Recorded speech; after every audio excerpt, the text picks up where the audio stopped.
Today we're going to be taking a look at another entry in the TP-Link Omada lineup. This is the ER7212PC. This is a VPN router as well as a PoE Switch, allegedly, and it also acts as an Omada SDN controller. So that means you don't need a separate device to control all of your Omada gear. It's integrated into this device, which makes it pretty sweet, especially if you're looking to get started with Omada and you just want something as simple as possible. And when I mean simple as possible, you pop this bad boy onto your network with just a access point, maybe something like this, and you're off to the races.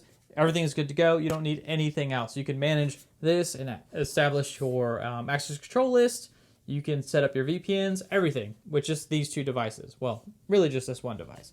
But we'll be talking about that later. So let's go ahead and get this thing unboxed, and then we'll go into more information about this device and why it might be appealing to you at home or your very, very small business. In the box, we, of course, have the typical things that you would always see from TP-Link. We have the installation guide. This could come in handy if you're planning on using this, not necessarily in standalone, but just setting it up for the first time with one access point or maybe two access points. You have your license. We don't need that. And of course, there's the pamphlet that tells us more about Omada equipment or other Omada stuff. We have a power cord and the power supply. So it does have a brick on the outside, which, you know, can be kind of a turnoff for some people. It's definitely a turnoff for me, but I mean, how else are you supposed to get a switch, router, and SDN controller in this small form factor? And that looks like that's all that comes with in this box. So, oh, we have some feet. That's important if you're gonna lay this on a desk, which, by the way, it's perfect for. So what is it exactly about this switch that makes it perfect for someone at home or a very small business, aside from the fact that it includes the Omada SDN controller? Well, there are a few reasons, and some of those reasons are that this particular device can give you a total of 8 PoE plus gigabit ports that are 802.3 AT and AF compliant. That gives you a total power budget of 110 watts. That's pretty freaking amazing for such a small device. Additionally, it has 4 WAN Ethernet ports on the front. There are 2 Gigabit SFP WAN LAN ports, 1 Gigabit RJ45 WAN port, and also 1 Gigabit RJ45 WAN LAN port. Other notable facts about this is it supports 20 LAN-to-LAN IPsec VPN connections, 16 OpenVPN connections, and 16 L2TP VPN connections.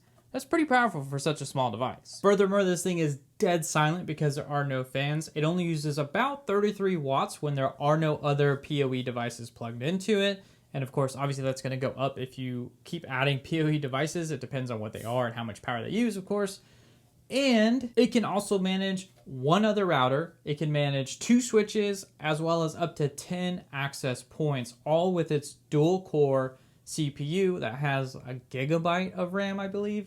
So that's a pretty hefty load or healthy amount of things that it can do given its form factor and all of the features that it provides. Other notable items about this is that we also have a spot for a Kensington lock if you need it. We have a reset button, which is great for anyone who might accidentally lock up their device and or forget their password. We have a spot for grounding this device to a server rack or such. And then of course we have the place for power. This is a barrel connector with 53 volts and or 2.43 amps. Then on the bottom of the device, you have the option of mounting this to a wall or maybe even a pegboard or something. So that way it can just sit flush on a wall or inside of an electrical box. It appears as if there are only 3 screws holding this entire thing together. So let's go ahead and remove all of those and see what's inside. I'd also like to take this opportunity to show you that these are magnetic, unlike the EAP690E HD.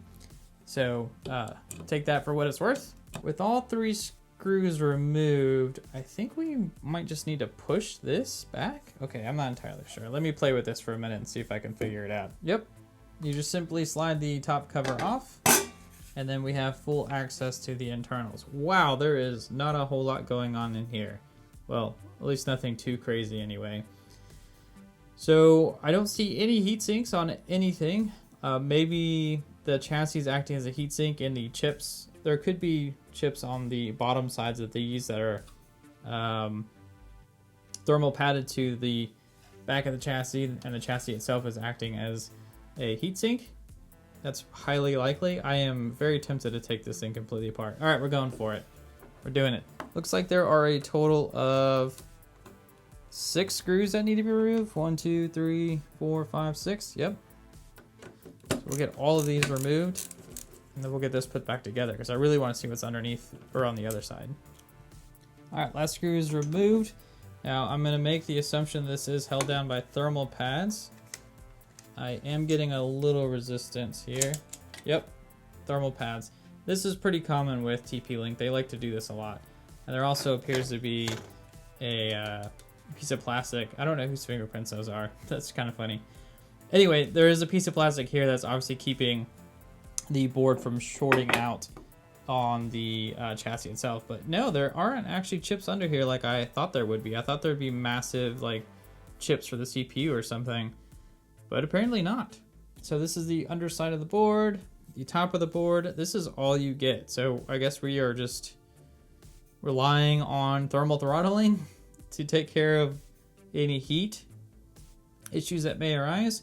And you can tell that this is a slightly cheaper design too, because the PCB is just a standard green. That's not to say that this is a cheap product. It's just simply stating the fact that they haven't clearly put as much into the design of this as they have some of their other products. And that's most likely because the target audience for this is going to be super small home labs or people who want to have a device like this at home, who simply only want one device to do everything and don't need a switch and don't need another controller, and maybe only want to have a couple of access points and maybe 1 or 2 other computers plugged into it. They're not going to have all these access control rules and all these other things. They simply want some of the base features and maybe even a VPN. I really don't know, but clearly this is targeted towards someone that's more, maybe not entry level, but just entering into the Omada lineup and want some of those features without having to pay the exorbitant costs of some of the other hardware device options that we have.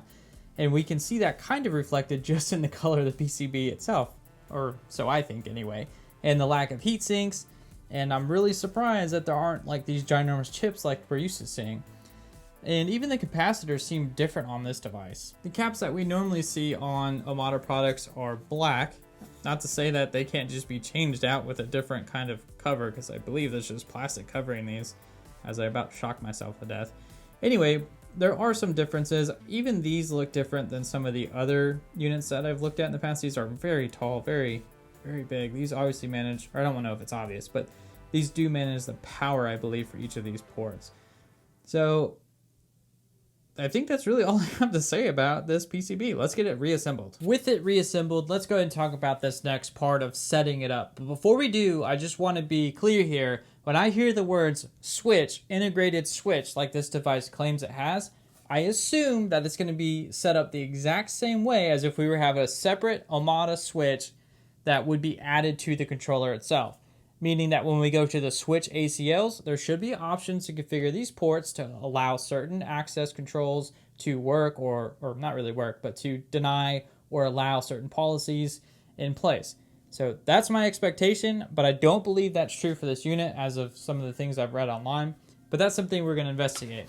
I have an access point that we're going to integrate with this, and I also have a camera. We're probably not going to use it because we're going to set up the ACLs first, but I have a camera, a PoE camera, that I plan to plug into this thing as well. So let's go ahead and get this thing plugged in and set up and see what to expect, or what we might expect, what you might expect. First things first, let's go ahead and plug into the WAN port so we can get an internet connection from our modem.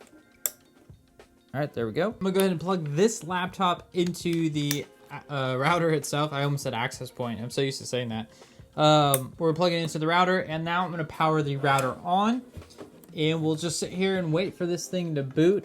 It should take, well, not too long, but it's going to take some time.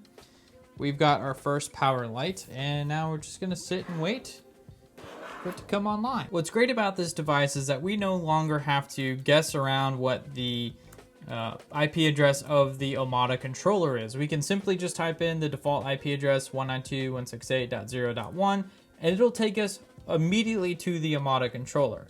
First things first that we want to do is, of course, accept this self-signed certificate. There is no risk here because we control this device, or at least as far as we know anyway, so nothing to worry about. Now we are presented with the Omada controller setup wizard. We're just going to go ahead and flip right through this. We're not going to get too crazy with it. For an administrator name, you can give it anything you'd like. I'm just going to call it SPX Labs. Give myself any email address at gmail.com. Let's add some special characters in there just in case that's a real address. For the password, it can be anything you like. I am just going to make up one. We are going to leave allow remote binding disabled for now. All this does is it allows it to connect to the Omada portal if you have it set up with your account online. And then we're going to disable cloud access or the login for it. We'll accept the terms and policies. Click on next. We are presented with restoring a backup file or configuring a new setup. We're going to configure a new setup. We're going to rename this if you want. I'm just going to call it OC Router. I'm going to change the time zone to my time zone, which is Central Time. We are not going to join the user experience program. Hit next. Let us give our site a name. I'm going to call it Studio. And we're also going to set the time zone of the studio to be the same since these are in the same location, Central Time US. You don't have to give it a device account name, but this is great just in case you forget your login credentials and need to factory reset this device. I would argue that if you forgot the login credentials for your Omada controller, you're probably not going to remember the device for this either, but I'm just going to call it admin and just give it a super generic password here. And I'm going to also set this to office. It doesn't actually matter what you pick here. That's just the application scenario I'm going to go with. We obviously don't have a router to capture here or a switch, so we're just going to hit next. There's lots of options that we can change on this next page. I'm going to leave everything as default because there's nothing that we really need to set up. If you prefer to use IPv6, this is your opportunity to set this up and enable it now. I'm not going to use IPv6. I don't really see the point, to be honest. We could go ahead and configure our Wi-Fi and password, but we're going to skip this for now. And we are done setting up this device. Oh, it even shows you your password. That's that's interesting. Okay. It's on the next page then. Okay, we can finally log in and enter in our super secret password that you guys totally didn't see. We are finally in and we're presented with the introduction / overview of things to expect with the cloud controller. This is great if you've never looked at this information before. I'm going to pass through it because I've looked at it more times than I'd like. Now, we are not in the Omada dashboard. We're actually looking at the global view. So if we had multiple controllers or multiple sites, you would actually see them listed. Whoa. See them listed in here. I accidentally clicked on that. Let me go back real quick if I can. Okay, so I screwed that up. So we were in the global view, and then you could have seen all of the sites listed there, but I kind of screwed that one up. So obviously I clicked on Studio. That brought us to the Omada dashboard. This dashboard is for specifically the studio, as we called it. And then now we can fill out this information as we see fit. You don't have to do this stuff. I'm just doing it for fun. Really, there's no real point or rhyme or reason for this. So hit confirm here. Let's go to devices. We currently see the router itself. Let's click on the update button here. I'm just doing this for fun, really. That was very quick. Give it the old refresh. No updates. Pretty cool. Moving on to clients, we can see we have currently one client. That is the laptop, of course, I am working on. Insight, I'm not really sure what to expect here. Oh, this is insights into each of the clients. Okay, not a whole lot to see. Let's go down to settings. This is where the big kicker is. Obviously, this stuff is identical as it would be if you had a standalone Omada controller or a virtual machine Omada controller or even a container that was running the Omada controller software. Let's go over to wired networks. Now, I'm going to go ahead and just go through the process of pretending to create another LAN. So let's just say we had a IP camera LAN. So I just got logged out. Okay, that was unexpected. Let's get logged back in here. We're back at that global view. I'm going back into Studio this time on purpose. Okay, now let's go to settings again. Back to wired networks, back to LAN, and let's create a new LAN as if we were setting this on or setting this up as our typical devices if we had like a full stack. So IP cam, we're gonna say it's on the interface. We're gonna give it a VLAN identifier of 10. We're gonna say its gateway or subnet is gonna be 10.1/24. We're gonna give it a bunch of ports. We're gonna click on the update DHCP. We are actually gonna change this from 1 to 10. Actually, we're gonna do 1 to 5. That'll eliminate some guesswork on our part. We're going to leave all other options default. Like I said, we're just doing this for testing purposes, nothing too crazy here. So let's now go over to our devices. So typically you would see your switch in here, and when you saw your switch, you would select on it. And I'm going to pretend that the router is acting as a switch because it is also doing switching according to the pamphlet or the information that TP-Link's putting out. So if this was a switch, you would select on your WAN ports to edit them, same exact things. But this is a little different. So normally here you would see an option for what VLAN you would want to set these things to. So that way this port could be on a specific VLAN. So if you plugged in an IP camera, something like this, it would be segregated from the rest of the network and you wouldn't have to worry about, well, I guess you'd still have to set up access controls, but anything plugged into that port would be forced on that VLAN. So you wouldn't really need to worry about it being on the wrong VLAN if you set that port to the VLAN. That's not actually something we can do here. And so PVID, I'm not 100% sure what that is or what that means. I can go ahead and tell you I know how to set that up. So if we go back to where we were, let's go to settings, wired networks, LAN. Let's go ahead and edit this. And let's change this to VLAN. So now we have a VLAN ID of 10 still. We have no other options. We can hit save. Now if we go back to devices, click on our router again, and then go to ports. We'll just edit 4 for fun. We should now see VLAN 10 or PVID 10. So I can't even begin to guess what that means. Virtual interface device, maybe private virtual interface device. I'm not 100% sure, but I don't think this is going to work the same way as it would if this was an actual switch that we would normally have.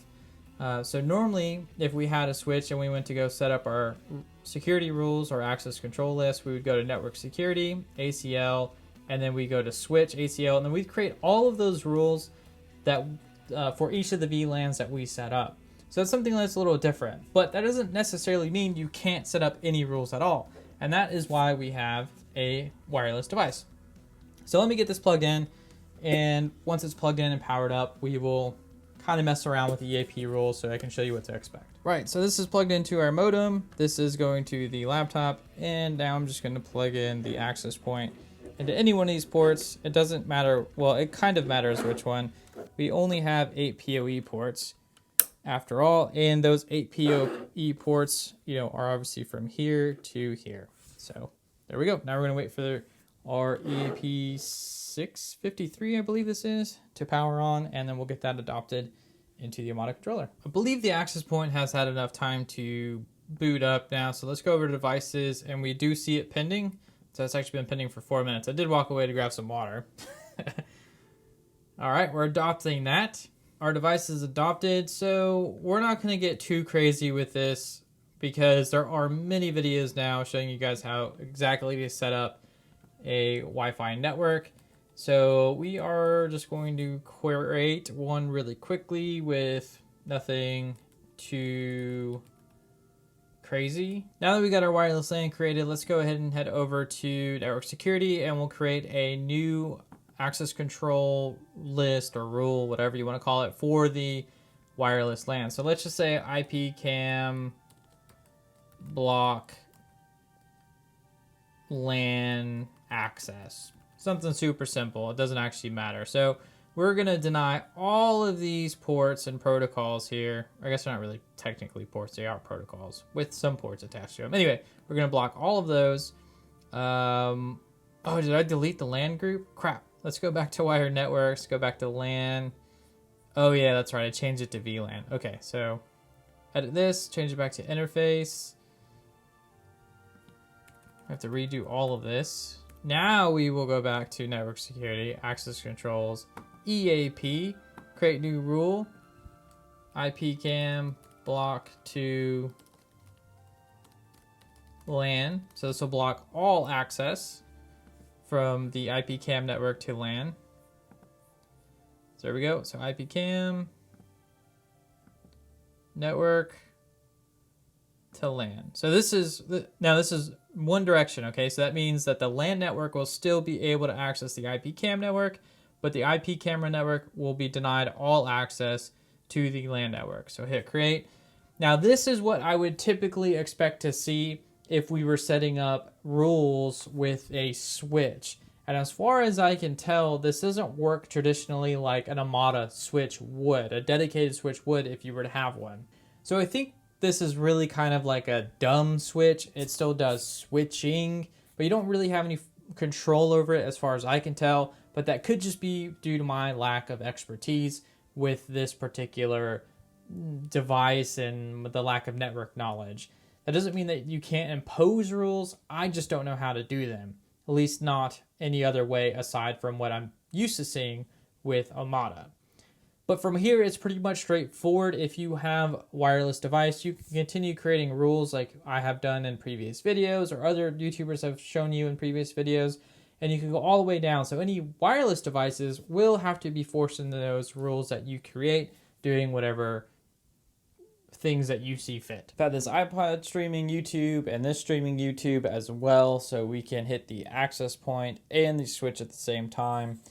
And now this is going to be true world accurate just for the, I said switch, wow. Just for the router itself, because I wanted to see how much power it would use with two devices connected to it. One that requires PoE.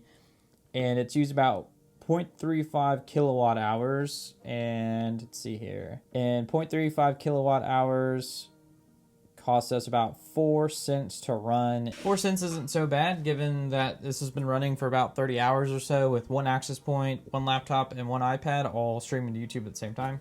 So that's good, I guess. I'm not sure what else needs to be shared or shown to you guys about this device for this video. Without having a switch, it kind of negates doing anything extra. And since this doesn't really have a switch built in, there's really nothing to show. Well, I guess it technically has a switch built in, but you don't have the the access control list like you normally would if you had a separate switch. So if you guys have any questions, feel free to drop a comment below and I'll try and answer them. Otherwise, thank you TP-Link for sending over the ER7212PC. And thank each and every one of you for watching, because without you, videos like this would absolutely not be possible. Peace.